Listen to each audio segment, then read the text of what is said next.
All right, guys, so just doing some routine maintenance on a 2020 Toyota Tacoma. I have declined the air filter since it's new. So I think it's time to finally change it. So I figure I might as well video the process as I do it. Super simple, but I figure I should video it. All right, guys, so just doing some routine maintenance on 2020 Toyota Tacoma.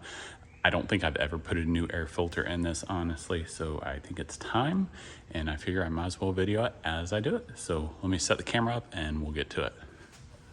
Actually, let me show you a little bit here first.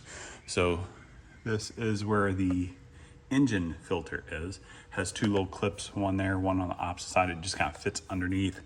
Has two tension clips here of sorts. They pop down, pop it off, pull up. Those two will kind of pull forward towards the passenger side, and then you lift it up. Now I'm gonna sit you down and we'll go from there.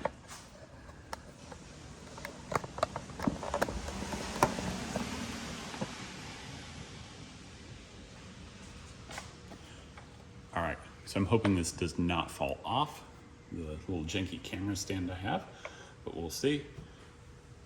I'll turn the light a little bit closer over here if I can. Come on, somewhere. There we go. Hopefully that's better, yeah. So you just pull that filter out. I'm gonna show you side by side the new one. I'll show you the box that I got to show you the model and all too. So it's obviously dirty. So anyway, pull that one out. Put this guy in. I always look in the box to make sure there's no junk in there. Leaves, there's not. So just fit it right in. Make sure it's seated.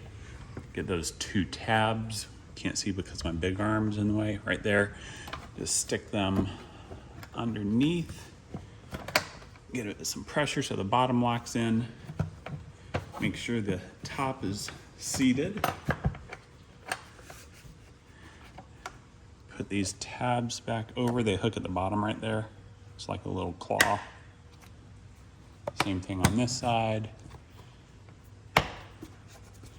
Feel around the edges. Make sure it is seated front and back. And it is. So that's it. All right, so to show you the box real quick. There is several different levels of Fram air filters. You can get whichever one you want. I got the Ultra. It's kind of like the medium, I guess, for them. Toyota 11895 is all you need to know. If you want the same one, it's available at Walmart. I'm sure it's available a bunch of other places. So it says 4-year protection or 40,000 miles. That OEM one has done about 85,000 miles. So hopefully I'll get the same out of this. So you should probably change them more often. I'm not advocating that you don't. I just haven't. So, all right, guys, as always, if you have any questions, let me know. Otherwise, please like, share, subscribe. Thank you. Have a good day.